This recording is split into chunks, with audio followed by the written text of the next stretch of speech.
बिस्मिल्लाहिर्रहमानिर्रहीम। खातिन हज़रात, मैं हूं अख्तर अब्बास और आप सबको मेरा सलाम पहुंचे। मौजूद ऐसा चल रहा है कि जिसमें मुस्कुराने को दिल नहीं कर रहा।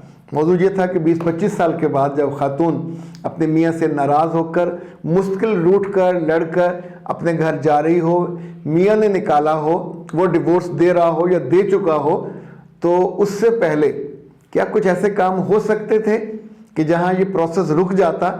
चूँकि हमने इसको तफसीलन डिस्कस किया कि कम से कम 10 चीज़ें हैं जो आपको खोना पड़ती हैं और कम से कम फिर 10 चीज़ें ऐसी हैं जो आपको मिलती हैं। बेशक मिलती हैं, मगर ये गम की सूरत में, दुख की सूरत में, महरूमी की सूरत में।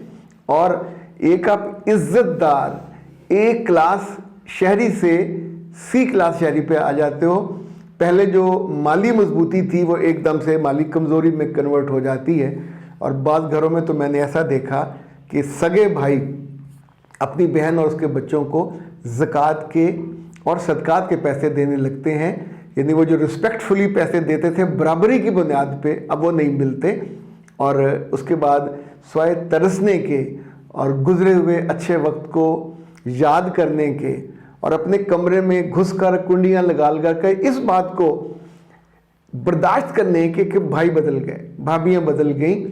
बाप के बारे में आमतौर पे मैंने ये शिकायत होते नहीं देखी। गरीब बाप भी हों तो वो अपनी बेटी के लिए तहफ़्फ़ुज़ और छाता पूरा बन जाते हैं, मुश्किल से गुज़रते हैं। पर 20-25 बरसों के बाद बहुत कम होता है कि बाप ज़िंदा हों और उस वक्त फिर बहुत सारी तकलीफ़ होती है। 4 चीज़ें मैंने सजेस्ट करने वाला हूँ कि अगर खुदा न खास्ता इतने बरसों में आपके ताल्लुक़ नॉर्मल नहीं रहे। अच्छा, इस बीच में जो चीज़ हम इग्नोर करते हैं वो ये है कि आपकी सेक्स लाइफ ठीक रही तो ही 4-5 बच्चे हुए हैं। मुमकिन है मियाँ के एक्स्ट्रा मैरिटल रिलेशनशिप वजह बनी हो, पर अगर इस वजह को आप ज़्यादा ना उठाते, जगह जगह डिस्कस ना करते, टॉक ऑफ द टाउन ना बनाते तो ये नौबत ना आती। नंबर 2, सास या ससुर की बदतमीज़ी या बदतहजीबी या जुल्म और ज़्यादती डिवोर्स की बहुत कम वजह बनते हैं। यानी वजह तब बनते हैं जब औरत का पेशेंस या बर्दाश्त ख़त्म हो जाता है और आगे से वो बदतमीज़ी करती है, ज़ुबान दराजी करती है, तर जवाब देती है। जितनी मर्ज़ी खूबसूरत, जितनी मर्ज़ी पढ़ी लिखी हो, लेकिन इतने साल गुजरने के बाद भी अगर आप जवाब देने से बाज नहीं आते तो किसी भी लम्हे आपकी, जैसे ज़िंदगी की डोर कट जाती है, रिश्ते की डोर भी कट जाती है। अच्छा जी, क्या करना चाहिए? हालात सख्त हैं, सास अच्छी नहीं है, नंद अच्छी नहीं है, बच्चे भी आपके 5-6 हैं और आपको डर पैदा हो रहा है कि या वो निकाल देंगे या आप अपने तौर पे फैसला कर रहे हैं कि मैंने अब इनके साथ नहीं रहना। अगर खातून खुद फैसला करे कि मैंने नहीं रहना तो दुनिया की कोई कुव्वत उसको समझा नहीं सकती। चाहे वो काउंसलिंग के लिए आए, चाहे वो किसी डॉक्टर के पास जाए या अब्बा अम्मा के पास जाए। जब उसने कहा कि मैंने छोड़ देना है तो फिर वो जितना मर्जी नुकसान उसको दिखाया जाए वो ये गलत फैसला करके रहती है। जैसे खुदकुशी वाले होते हैं, खुदकुशी करने वालों को आप सिखाते हैं, समझाते हैं बेटा ना करो, पर उन्होंने लटकना होता है, ज़ुबान बाहर निकलेगी, आंखें बाहर निकलेंगी, गर्दन लंबी होगी और उसके बाद जो उम्र भर, ज़िंदगी भर की नेक नामी थी वो बर्बाद हुई और आखिरत में कोई वापसी का रास्ता ही नहीं है। सबकी बख्शिश हो जाएगी और इनकी नहीं हो पाती। अच्छा, अब प्रैक्टिकली कुछ केसेस में मैंने ये ट्राई करवाया और इट वर्कड। वो ये हुआ कि जिस खातून को तुला बैठा मैंने देखा कि मैंने अब डाइवोर्स लेनी है और आपके पास मैं फाइनल वर्डिक्ट के लिए आई हूँ ताकि आप उस पर मोहर लगाएं कि ले लो, और जे मेरे साथ जुल्म हुए, तो जुल्मों की इतनी लंबी लिस्ट के बावजूद मैंने उनसे कहा डिवोर्स ना लो, अलहदगी एक ऑप्शन हो सकता है। तो आप ऐसा करो कि जब आप बिल्कुल तुल गए और कहते हो कि मेरे पास सब्र ख़त्म हो गया, पेशेंस ख़त्म हो गई, बर्दाश्त ज़ीरो पे हो गई, तो इसको प्लान कीजिए। अपना सामान जो आपकी ज़रूरत का है वो पैक कीजिए और घर से किसी को बुलाइए और इनमें से किसी को, घर वालों को बता के चले जाइए। अब आप नाराज़ होके आप जा रहे हो, वो नहीं जा रहे, उन्होंने आपको नहीं निकाला। और नाराज़ होके जाते हुए अपने गालियाँ निकाल के, माँ बहन एक करके, कोई सख्त जुमले बोल के नहीं जाना।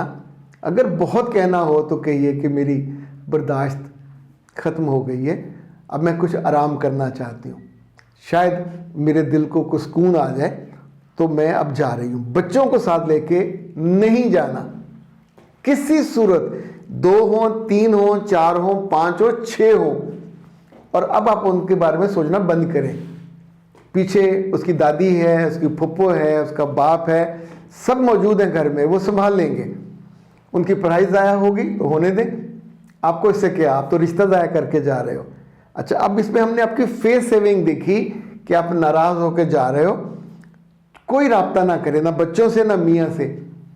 बच्चों को जाने से पहले ज़रूर 1 दिन पहले, 2 दिन पहले इत्माद में लें। उन्हें बताइए कि मामा से बर्दाश्त नहीं हो रहा, मर जाएंगी, और इतनी मेरी बेइज्जती हो चुकी, मेरी बेइज्जती का कोटा पूरा हो गया, तो अब तुमको आने वाले दिन मेरे बिना गुजार दें। मुझे बुरा भला मत कहना, मैं कोई गलत काम करने नहीं जा रही, ना मैं इस रिश्ते को किसी इव्ज़ बेच रही हूँ, पर मेरी ज़िंदगी ख़त्म हो रही है, मेरी बर्दाश्त ख़त्म हो रही है, तो प्लीज़ मुझे तुम थोड़ा हेल्प आउट करो। देखते हैं अल्लाह ने हमारे लिए क्या लिखा है।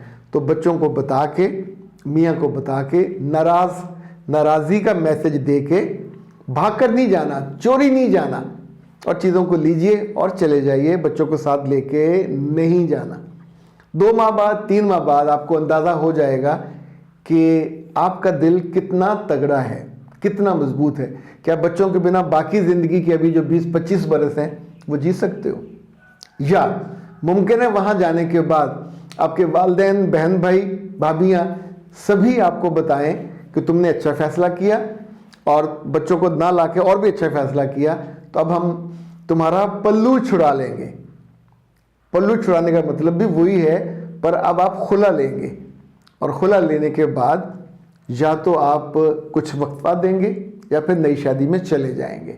सो ये भी एक रिस्पेक्टफुल तरीका है जिसमें इल्ज़ाम आप पे नहीं आएगा, आपकी नादानी पे, हमाकत पे रुसवाई नहीं होगी, आप पे इल्ज़ामात का वो जो बौछार होना वो नहीं होगा, क्योंकि आप अपनी मर्ज़ी से आ गए थे।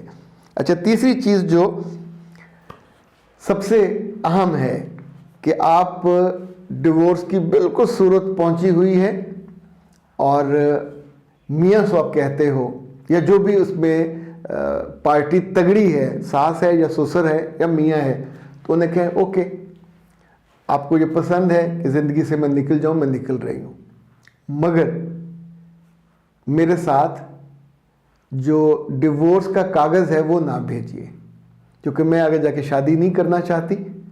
और बच्चों के मामले में जैसा आप लोग तय कर लो, बांटने हैं तो बांट लीजिए, मेरे साथ भेजने हैं तो मेरे साथ भेज दीजिए, सारे रखने हैं तो सारे रख लीजिए।